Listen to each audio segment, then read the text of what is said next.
last mass with our students this weekend. Today, here we are, and this is just so. What it is the season of goodbyes, and this is one of those situations. I mean, it seems like we just had this season of greetings. Like, it seems like we just had the season of hellos, and so for so many of our students, it's like, oh my gosh, I'm already saying goodbye.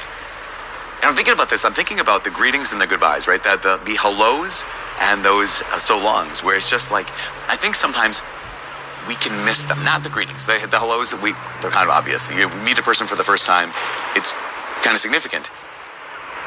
But we can miss when we say goodbye to someone for the last time. Does that make sense? It's just that when it comes to greetings and goodbyes, the first one is the first greeting. Very obvious. This is clearly we've never met before. But the last goodbye, we can often miss. I was going online and I saw this. He's kind of a popular divorce attorney online, and he was talking about saying goodbye to his kids, saying goodbye to anyone you love. And he said, you know, you never know when which goodbye is the last goodbye. You never know when it is. So he said, I have this exercise. I'll do this where I embrace my kids. I hug my kids before I say goodbye to them. And as I'm hugging them, I imagine that they've already died.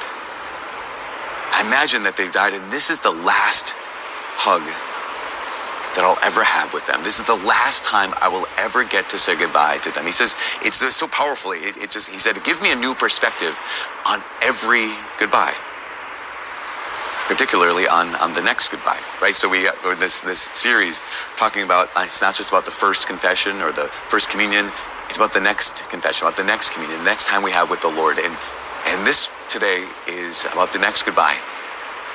Here's something, it's interesting, sometimes the first greeting and the last goodbye are the same thing. You know, you just meet someone and say goodbye for the first time, and the last time. And that's it. And sometimes it's interesting. Sometimes if you're in a situation where you know it, where you meet someone for the first time and you say goodbye for the first time, but you also know, no, I'm saying goodbye for the last time. The same moment, the same hello is that last goodbye. Last fall, there was a young man that I was introduced to. He's 15 years old, a really good kid named Eli. And Eli's from Kentucky, and he has his mom and dad and his little older sister, Hadley. But Eli had gotten sick. He had some health issues his whole life, but he had recently been battling cancer. And so when I was contacted, they said he had just a couple weeks maybe to live. And so Eli had a Make-A-Wish, and his Make-A-Wish was that I would come down to Kentucky. And I told that to my